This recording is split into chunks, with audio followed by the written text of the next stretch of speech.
Well, let's go across tonight for this NDTV exclusive. Joining me tonight is Mr. Roman Babushkin. He's the charge d'affaires of the Russian embassy in India. Mr. Babushkin, you're joining me at a time when the world, you've seen world leaders have come together to condemn Russia. You've heard the Ukrainian envoy say there's a special place in hell for war criminals, speaking to the Russian envoy at the UN Security Council. What would you say today, Mr. Babushkin, to fears that Russia is causing another war in Europe, scenes we haven't seen since the Second World War? Thank you. Thank you. Good evening.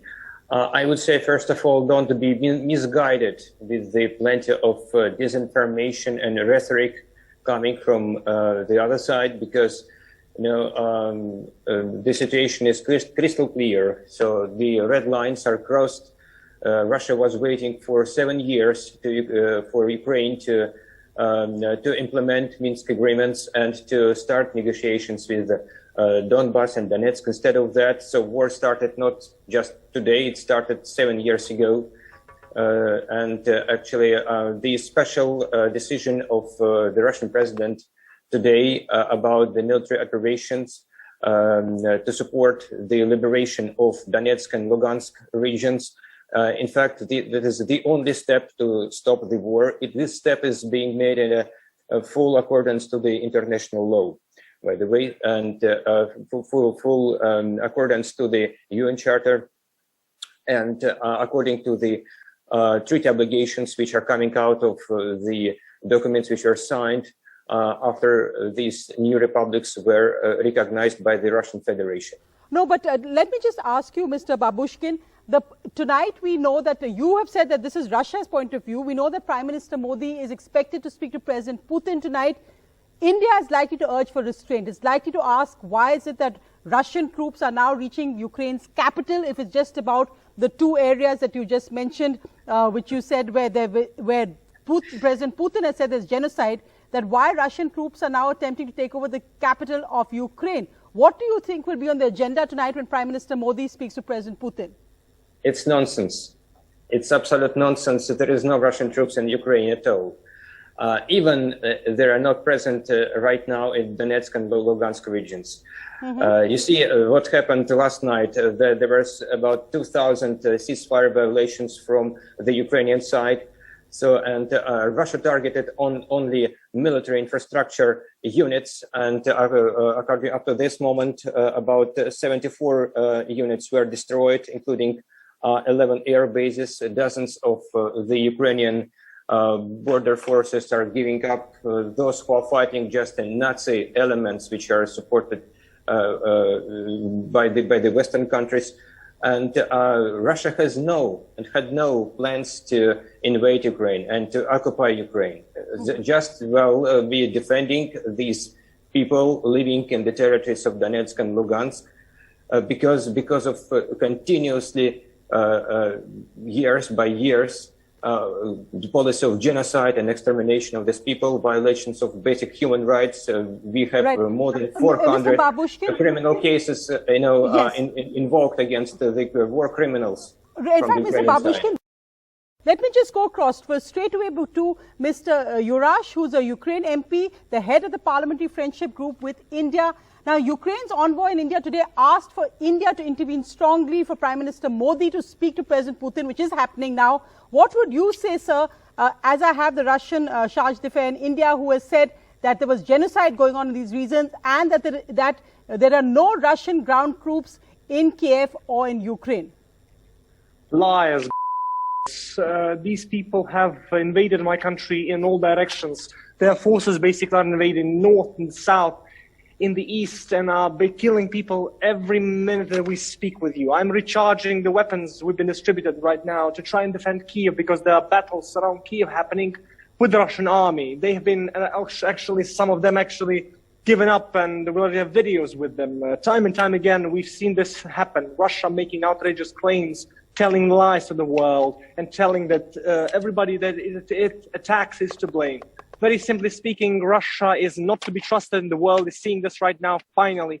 And the images you're showing on your screen shows this very clearly. Every single part of Ukraine was hit by missiles. I'm come from the west of Ukraine. The west of Ukraine was hit, the east, the center, everywhere. Missiles from Russia are falling on Ukraine, and we are preparing to defend Kiev as we speak. Mr. Yurash, for a country and people at war, as I said, can you show us the arms? I mean, it's actually, when we saw those pictures, the citizens huddling in bomb shelters and the arms, what is it like for you today as, forget being an MP, but as a citizen where a country has been invaded? We know that if we want to have a chance against Russia, we need to arm everybody. So we are giving up weapons to various veterans, to various people who are going to stand and fight, because Russia is trying to have a blitzkrieg on Ukraine, trying to overwhelm our forces from in every direction. We have a simple situation, which is basically we are now receiving weapons and are preparing for a fight, because every single Ukrainian right now needs to stand, and if he believes that our country should have its right to exist, they should defend our country and take the Russian lies to the task. Mr. Babushkin, how would you answer this MP is currently in Kiev? He said, I'm arming myself. I can see my people being attacked. Who are they being attacked by if it's not the Russians?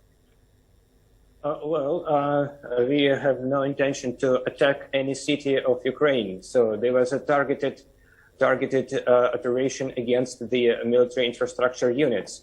This is one thing, and what may happen in other cities and some bomb blasting or etc. So the pattern is very similar to what have happened in Syria, for example. Like white helmets were making some staged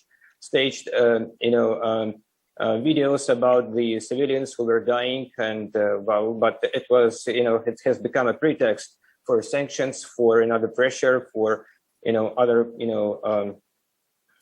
blackmail about the situation, and to attract some more people to believe that it is true, but it's not true.